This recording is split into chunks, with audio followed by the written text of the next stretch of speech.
One evil family owns all of the food that's in your house. It's called Cargill Incorporated. I've never heard of it. Have you ever had a McMuffin, or used Truvia sweeteners, or had Peter's chocolate, or this turkey, or Diamond Crystal salt?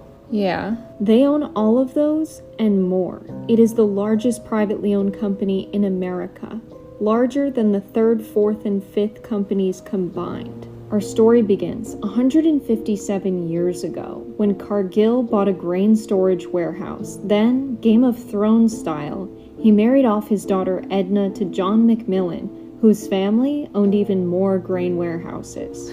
That's not the scary part. Yeah, but she got married off. That is scary. Right. Well, the companies merged. By the early 1900s, Cargill controlled so much of the food industry that if farmers wouldn't do business with them, farmers couldn't do business in the Midwest at all. They're serial murderers.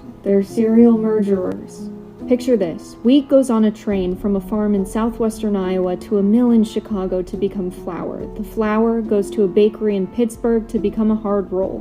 The hard roll goes to a New York City deli to become a bacon, egg, and cheese. Cargill's plan was to make money at every step of the way, selling growing seeds and supplies to the farmer, storing the grain, selling tools to the mill, supplying the seeds to the bakery, and the curing salt to the deli. In 1924, they acquired Taylor and Burnick, a private wire system so they could communicate among themselves.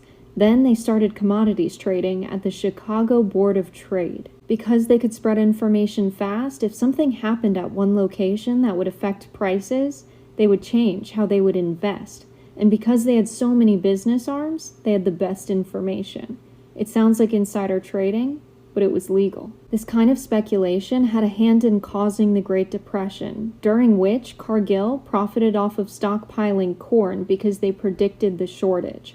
At this point, the Chicago Board of Trade banned them, but Cargill was playing the long game. They lobbied the Department of Agriculture so that the grain industry could regulate themselves. Legislation in 2000 took away the limited regulation over speculative commodities that we had. Then Cargill opened hedge funds, selling people investments in markets they controlled.